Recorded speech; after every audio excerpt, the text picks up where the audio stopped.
मंत्रा foundation के द्वारा कोलकाता में हुआ सांस्कृतिक सम्मान का आयोजन। इस प्रोग्राम के मुख्य अतिथि थे डॉक्टर चॉइस के डायरेक्टर श्री गोपाल सराफ और साथ में थे आरएसएस के प्रमुख प्रचारक श्री लक्ष्मी नारायण भल्ला यानी लकी राव।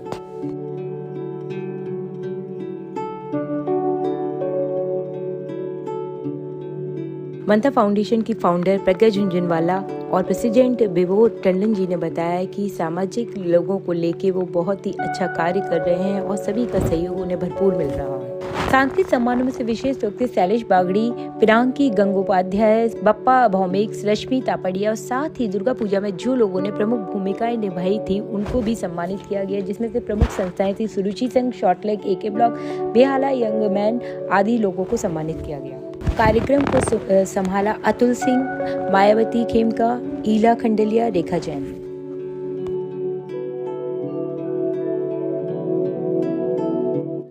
और अब हमारे संग आरएसएस के मुख्य प्रचारकर्ता लकीदा हैं। लकीदा, कैसा लग रहा है आज आपको मंत्रा फाउंडेशन के इस प्रोग्राम में? हाँ, ये सांस्कृतिक कार्यक्रम तो वैसे भी अच्छे लगते रहते हैं, लेकिन मंत्राज ने जितनी विधाएं हैं समाज जीवन की, उन सब विधाओं के लोगों को यहाँ बुलाकर उनको सम्मानित किया है और इसके कारण अपनी संस्कृति कितनी गौरवान्वित हो सकती है इसका एक उदाहरण प्रस्तुत किया है। कितनी विविध माने विधाओं वाली हो सकती है, इसका प्रदर्शन भी किया है, इसलिए उनको बहुत बहुत बधाई। दादा, कॉन्स्टिट्यूट के लिए आपकी जो बुकें हैं इतनी आई हैं, इसके लिए आप हमें क्या कहना चाहते हैं, हमारे संग क्या शेयर करना चाहते हैं? अपने देश का जो कॉन्स्टिट्यूशन है, संविधान जिसको कहा जाता है, ये संविधान वास्तव में एक अद्भुत घटना है ऐसे मैं कहूँगा, क्योंकि 160 वर्ष तक अंग्रेजों ने यहाँ राज किया, तब उनके हाथ में कोई संविधान नहीं था। कानून पारित करवा के वो राजते थे इंग्लैंड से, उन्हीं कानूनों के सहारे राज करते थे। जब कलकत्ते से केंद्र बदलकर दिल्ली गया, तब उनको ऐसा लगा कि अब तक आए हुए कानूनों का जो पुलिंदा है उसके सहारे एक लिखित संविधान बना लिया जाए तो अच्छा रहेगा। उनके अपने देश में कोई लिखित संविधान नहीं है, लेकिन यहाँ अब राज करने के लिए लिखित संविधान हो तो अच्छा रहेगा, ऐसा उनको लगा। और लगने का कारण ये था कि भारत की मानसिकता को उन्होंने देखा था कि भारत के लोग कहते हैं कि शतम वद माँ लिख, 100 बार बोल दो भले, लिख कर मत दो, क्योंकि लिखे हुए की चीज जो है वो ज्यादा महत्वपूर्ण है।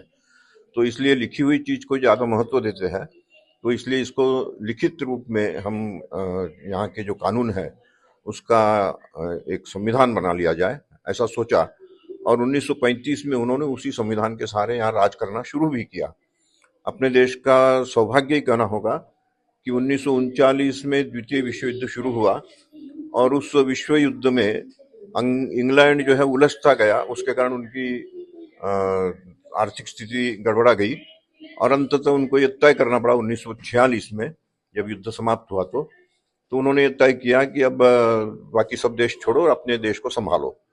तो अपने देश को संभालने के लिए जब वो जाने लगे, तब उन्होंने अपना संविधान हमारे अपने लोगों को सौंप दिया कि इसके सहारे आप अपना संविधान बनाइए और हम अब भारत छोड़कर चले जाएंगे, इसी के सहारे आप राज करते रहिए।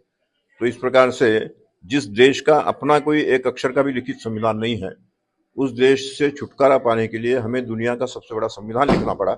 ये अपने आप में एक अद्भुत घटना थी और इसलिए जब मेरे ध्यान में ये आया कि एक बहुत बड़ा संविधान 19 आज से कुछ 6-7 वर्ष पहले मुझे मिला, तो मैं देखकर आश्चर्यचकित हुआ कि हाथ से लिखे हुए संविधान की फोटोकॉपी थी वो और उस पर चित्र अंकित किए गए थे। तो जब उसके बारे में पूरी खोजबीन की तो ध्यान में आया कि कलकत्ते के बहुत बड़े कलाकार बंगाल के नंदलाल बोस, उनके जिम्मे काम दिया गया था कि संविधान हम लिख रहे हैं, उसको लिखित रूप में हाथ से लिख कर रखा जाएगा, उसके कागजों को हर पन्ने को आप सजाइए। तो उन्होंने ये तय किया कि हर पन्ने को तो सजा ही दूंगा, लेकिन हर पन्ने के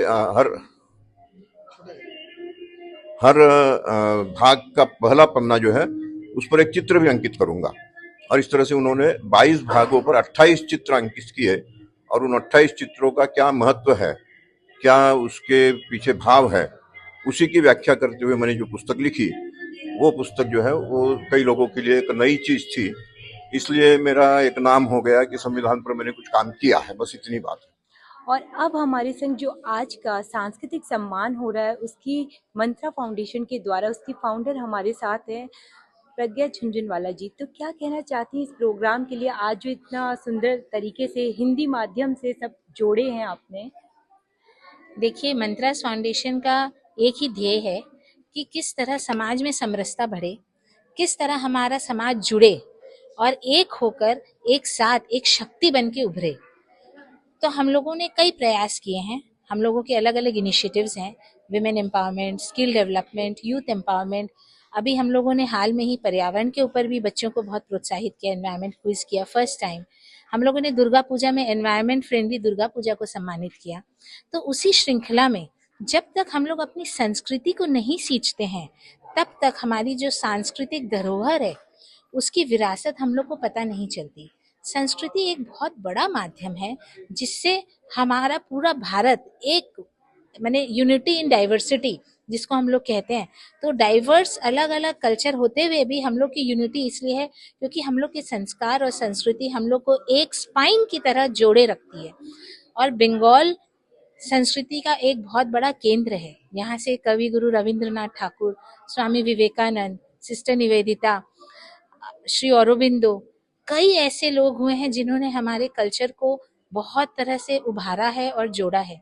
इसलिए और हमारे जो दुर्गा पूजा होती है हमारी संस्कृति की सबसे इम्पोर्टेंट, जिसमें इतना करोड़ का इकोनॉमी रन करता है दुर्गा। आज हमारे बीच में हम लोगों ने कुम्हार टोली के आर्टिजन्स को भी बुलाया है जिनको हम लोग सम्मानित कर रहे हैं। ऐसे ऐसे आर्टिस्ट जो कहाँ कहाँ छुपे बैठे थे उनको हम लोग सम्मानित कर रहे हैं ताकि लोगों को पता चले कि हम लोग का एक्चुअली में कितना रिच कल्चर है और हम लोग कल्चर से जुड़े। क्योंकि ये रीजनलिज्म हम लोग को एक्चुअली अलग करता है, लेकिन जब हम लोग भारतीय संस्कृति की बात करते हैं तो वो हम लोग को जोड़ता है। तो लोगों को जोड़ने के लिए ये एक प्रयास था और मुझे बहुत खुशी है कि आज हम लोग बहुत सारे हम लोग के अच्छे डांस वे भी हुए। हमारा एक पैनल डिस्कशन भी है जिसमें हम लोग ये चर्चा करेंगे कि किस तरह जो कल्चर है वो संस्कृति को कंट्रीब्यूट करता है और इकोनॉमी को कंट्रीब्यूट करता है और सोसाइटी को आगे बढ़ने में हेल्प करता है। तो क्या होता है, हम लोग कल्चर को पूरी तरह जो तवज्जो नहीं देते हैं वो इससे हम लोग पूरी इंपॉर्टेंस दे पाएंगे, because art and culture is equally important to business. इसीलिए मंत्रास फाउंडेशन का ये इनिशिएटिव जिसमें सब लोग जुड़े और हम लोग बहुत बड़ा परिवार हैं, और इसके लिए आप लोग सबका धन्यवाद कि हम लोग ये सब कर पा रहे हैं। ईश्वर का धन्यवाद। आज ये जो संस्कृति सम्मान है, आज कितने लोगों को आपने ये सम्मान दिया है? हम लोगों ने करीब 40 जन हैं जो अलग अलग फील्ड्स में अपने अपने फील्ड्स में बहुत एक्सपर्ट्स हैं, उनको इनवाइट किया। इसमें हमारे टॉलीवुड एक्टर्स से लेके कुम्हार टोली के आर्टिजन्स भी हैं, कॉफ़ी मेकर से लेके AI जनरेटेड जो डिज़ाइंस बनाते हैं वो भी हैं। तो इस तरह से सभी अलग अलग फील्ड से हम लोगों ने बुलाया है और कुछ ऐसे आर्टिस्ट जो अभी तक लाइमलाइट में नहीं आए हैं उनको हम लोग रिकग्निशन अवार्ड दे रहे हैं। प्लस हम लोग 50 दुर्गा पूजा कमिटीज़ को बुलाए हैं जिन्होंने किसी न किसी तरह परिवेश बंधु बनकर अपना ये दिखाया है कि हम लोग रिस्पॉन्सिबली सेलिब्रेट करते हैं। और जो सांस्कृतिक सम्मान का प्रोग्राम कर रहा है मंत्रा फाउंडेशन, उसके प्रेसिडेंट हमारे साथ हैं विभो जी। तो क्या कहना चाहते हैं आज के इस प्रोग्राम के लिए? जो भी किसी भी देश, किसी भी सभ्यता या किसी भी जगह की जो संस्कृति होती है वही मूल रूप से कंट्रीब्यूट करती है कि उस देश का कितना विकास होता है, कितना वो आगे बढ़ता है।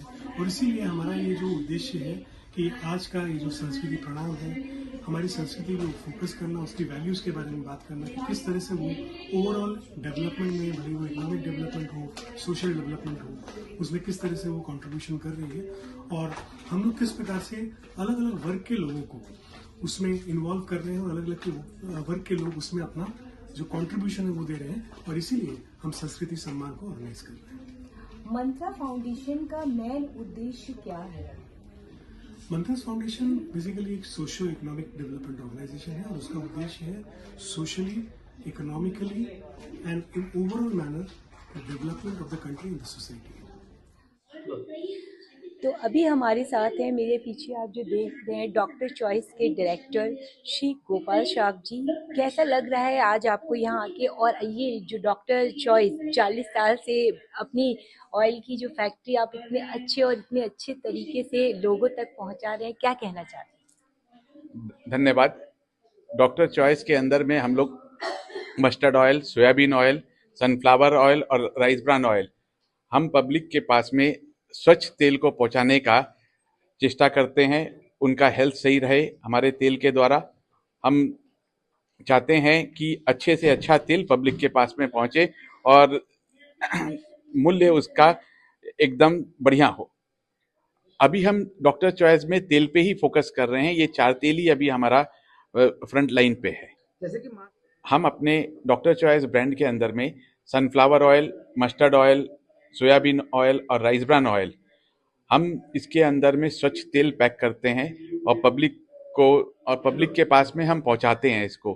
हम चाहते हैं कि इस तेल के द्वारा पब्लिक के पास में अच्छा तेल जाए और स्वच्छ तेल पहुंचे।